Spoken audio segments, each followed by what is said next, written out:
Hey guys, welcome to an interesting video on Wild Rift. So today we're back with a Tristana supplementary guide, and today we're going to be talking about SHIELDBOW on Tristana. So you guys know that the main build I think is best for Tristana is actually to go for Bloodthirster as your first item, and it's pretty much the same build. So basically the only change here is you're subbing out Bloodthirster and you're subbing in SHIELDBOW. So of course the main difference between Bloodthirster and SHIELDBOW, we kind of covered this before, but basically Bloodthirster gives you more damage and more lifesteal overall. So in the long run, like the more auto attacks you get off, you get more healing and you get more damage. However, what SHIELDBOW gives you, it still gives you, a comparable amount of damage, of course slightly less. Healing is also slightly less, actually quite a bit less, because you start with only 5%. It's only when you proc the SHIELDBOW that you get an extra 8%, which is then going to make it equal. But of course the main difference here is that you get that SHIELDBOW shield when you get below 35% health, which pretty much is going to help you, to not get bursted down because you have that extra shield. Whereas with Bloodthirster, you can pretty much get one shot and and that's that. So pretty much that's the main good part about SHIELDBOW. And yeah, so we're gonna talk about more about when you build SHIELDBOW later on in the gameplay. But yeah, so SHIELDBOW first item. Second item is going to be Quick Blades. Now Quick Blades is an amazing item on Tristana. Basically, when you build Quick Blades as your second item, you're going to have your Q permanently off cooldown as long as you can attack something. So it's a permanent attack speed buff. Your W is going to get, is going to get come up faster in case you don't get resets. And of course your E is a major form of damage for you, and your E is going to come up faster as well. Basically, it's just an amazing item on Tristana. IE, of course, to boost your damage, more AD, more crit, and of course more reminder for the armor pen and the grievous wounds. Now, I know nowadays it's actually not very popular to go for IE on all ADC, so you can actually go for something funky, like for example you can go for Bloodthirster here and not build IE at all. That is definitely an option, but I think it kind of depends on how the match goes. This gives you more pure damage, but Bloodthirster gives you more lifesteal, and there's definitely an argument to go for more lifesteal, which is like more survivability instead of going for more damage, so it is kind of situational. And then for the last item, you can go for GA or one of the other defensive options, like GA for the revive, Maw Mortius for the magic resist. We have anti-burst on Crown, but you already have SHIELDBOW, so this may not be the best option. You have Twin Guard for both, and offensively you have Rune and Hurricane to attack 3 people at the same time. Then for our runes, we have Lethal Tempo because we don't really have very much attack speed in this build. You do have 15% attack speed here, and you do get the cooldown on your Q for attack speed here, but I think going for attack speed, a rune makes a lot of sense. Now, of course, some people do like to take Conqueror or Kraken Slayer, but personally I think that your build has more than enough damage, and just getting some attack speed in your rune is just going to be very helpful. Speaking of which, we also go for Legend Alacrity because we already have, a good amount of lifesteal here. Honestly, since we don't have Bloodthirster, you could argue that here is a good spot for a Bloodline as well, and I wouldn't argue with it too much, so it's kind of a choice between the two. Brutal, of course, because you're an ADC and you auto attack a lot, and Giant Slayer, of course, because this is the rune that does the most damage in this slot. And then, of course, you have the option of going for Bone Plating over here, or you could, of course, go for this, which is going to be Ingenious Hunter, sorry. So what this does, obviously you get item haste, 20 item haste, and whenever you get a takedown, you get another 5 for a total of 45. So you should have this stacked around 7 to 9 minutes, like generally on average 8 minutes. And this pretty much is going to make your SHIELDBOW cooldown from 90 seconds to like 60 seconds. So you're going to SHIELDBOW up very, very often, and in a scenario where, you are building SHIELDBOW in the first place, it generally means you need it often, which obviously then is going to mean that this is going to be a very good rune. But of course you have to survive laning phase and such without your bone plating, so there is that, so just take that into consideration. And then for the spells, we want to go for Flash, obviously, and of course Exhaust, because Tristana is really good at 1v1ing people, and Exhaust is going to help you in those 1v1s. You can also go for Ghost, but I think Exhaust is a lot more useful on Tristana. But with all that said, let's jump into talking about the gameplay.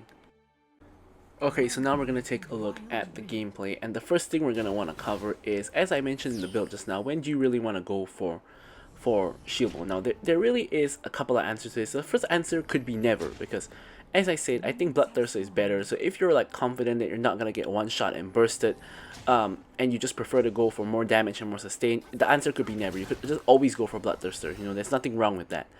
But option number 2, if you're someone like me who wants to change your build around depending on the enemy team, is going to be teams where you can get caught easily. So for example, in this particular game, you have a Yone that can easily catch me out, you have a Nautilus that can kind of easily catch me out as well, and you have a Hecarim that pretty much is that one champion that a lot like Yone. Like Yone and Hecarim is kind of like your team cannot really stop them for you. Like Hecarim can just run at you, push you back into his team, or like ult, and that literally no one can CC him and stop him, so it's literally impossible to counterplay against a Hecarim.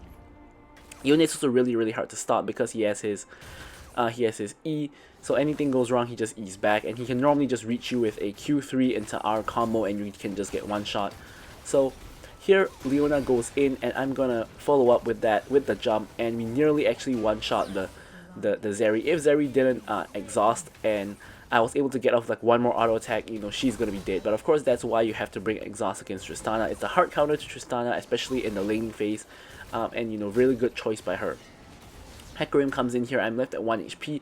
I exhaust him to slow his movement speed, and I am able to flash out, and then my jump comes off cooldown, so I'm able to jump out. Hecarim gets the kill onto Leona, unfortunately, and he is trying to back here. So in the meantime, I'm just kind of baiting a little bit. He tries to come in, dashes into the tower, and just dies. So it's kind of troll.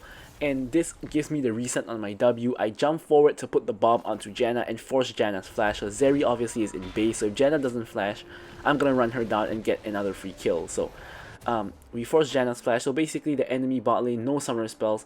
My bot lane, me and Leona, no summoner spells as well. It's a really action-packed lane, but overall we're still kind of winning. I have a kill, and I didn't die, so I think that that's an absolute win. But yeah, so here we have a pretty big wave. We don't necessarily want to fight here actually, because we want to clear up these minions. So thankfully Leona did not hit the engage. Next point on Tristana. Of course, we covered when to go for the shield bolt already, but the next point is, you know, what kind of supports does Tristana want? Basically anybody. Like if you have engagers like Leona, it's really good for you to get a lead in the early game, which is personally the kind of support I prefer. I prefer to have an engager like, you know, a Leona or a Nautilus to help me engage in the early game in lane, and you know, I can follow up and, you know, get kills like what we were trying to do to the Zeri just now.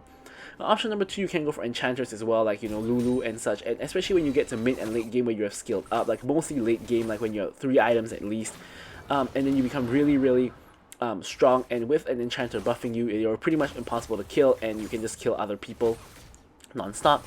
But I personally just prefer the route where my engager just gets me a hit, and then I'm so ahead that, you know, when we reach mid and late game, I can just roll over them and kill them anyway, so I don't really need someone to protect me in that sense.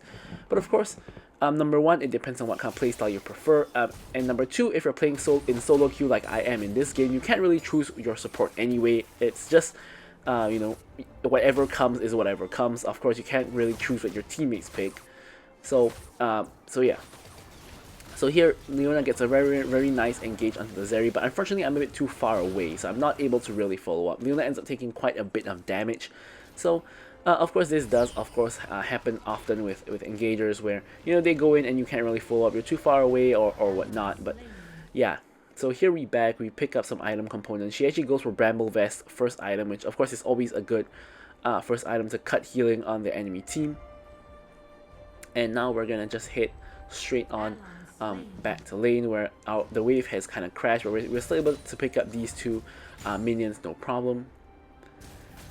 And yeah, so it's ever since that, you know, action-packed fight with Hecarim, nothing too much has been happening in the lane so far. Leona hasn't really been hitting any engages, and you know, Zeri can't really do very much to us. You know, she can try to poke us a little bit, but not too much can be done with the Zeri and the Janna. So here we're setting a trap for Janna.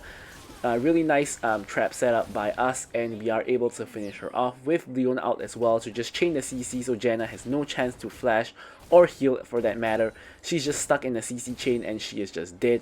Really well played by Leona. So now this leaves us with the Zeri alone on the tower. I'm gonna pop the bomb on the tower to get the plates, and being careful to quickly reset the aggro because I knew I was gonna hit the Zeri. So I stood at the edge of the tower, walked out to reset the aggro, walked back in so I don't take a tower shot. And now we have first move on the dragon because obviously Zeri is dead. So here I control ward the dragon pit. I'm just going to start attacking the dragon. Another control ward pops into the pit. Hecarim is just kind of waiting. He does, of course, have the Blast Plant and his ultimate, so he can get into the pit if he really wants to. He ults into the pit, and the Kha'Zix smites very early, I guess because he was going to die, and he ends up going down. Leona is now getting 1v3, now 1v4, and there's nothing I can really do to help her. So instead of donating my life away, I'm just going to back as well.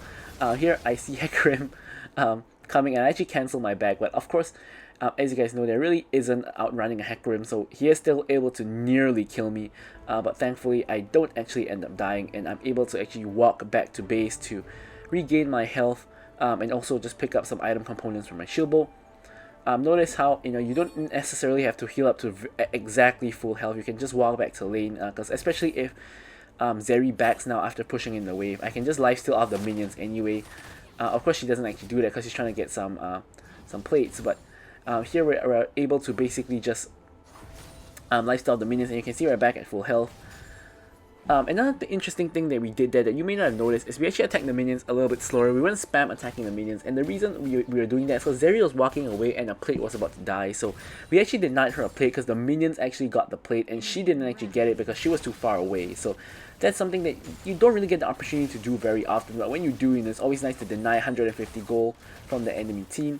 So here is Zeri starting to do a little bit of damage. She of course has Bloodthirster, she has completed her first item, and she also now has the Nashor's Talon, so she has a lot of AD in her build now, whereas I don't even have my first item completed yet, so it's definitely not a time that you want to fight her. So you can see I'm just jumping away.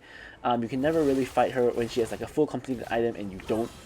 So Leona goes in for the engage, and here you can see I basically just combo her in spite of the fact I'm pretty low health. The moment Leona hits all her CC, I can easily stack my bomb, and I even use the ult to of course get that extra burst down to kill her before she can kill me, because if I didn't ult, there was a decent chance that she would be able to trade the kill onto me, which is definitely suboptimal.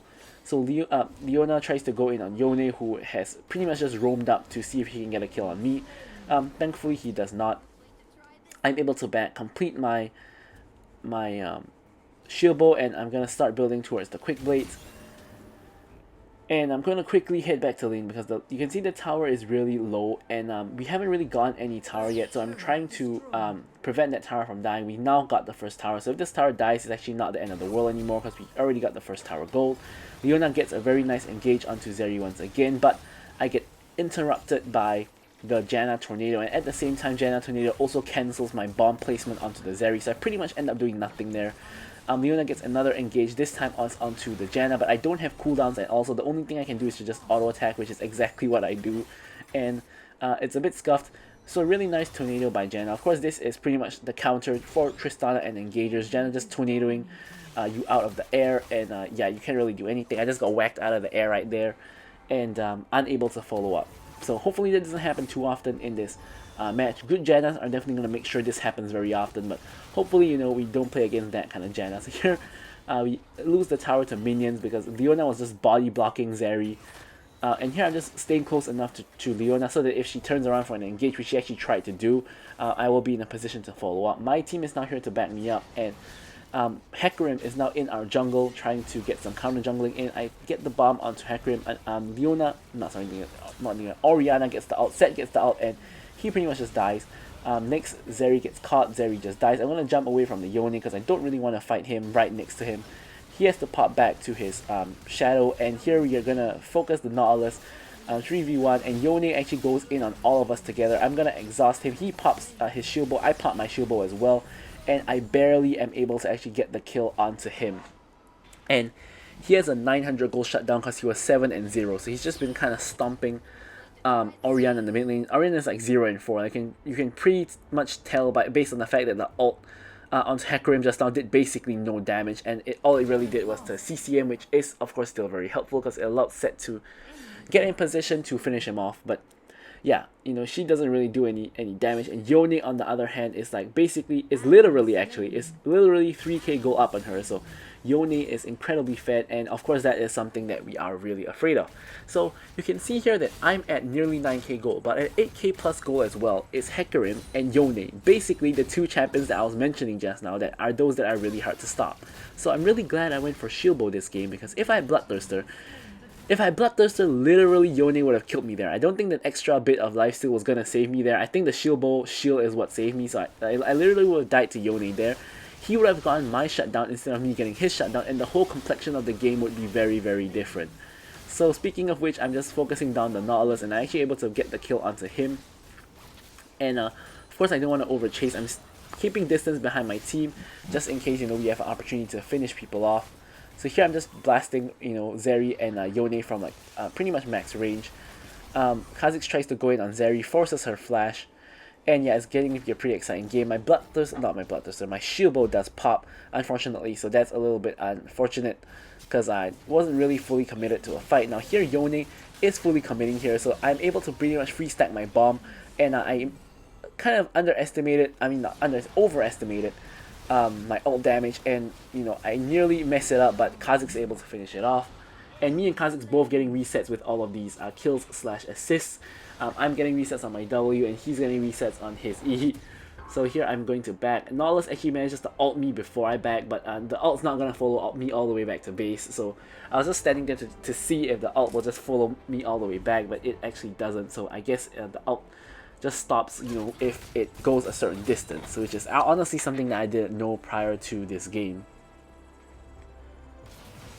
So here we're in a very, very solid spot. We're 6-0-4 at 10k gold, you know.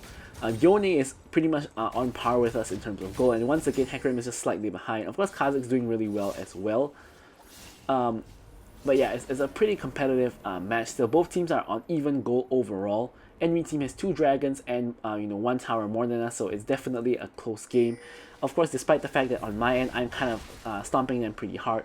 So here I actually ping to go for the Baron, and the reason is I can see Hecarim on the opposite side of the map together with one other person just now in the top lane.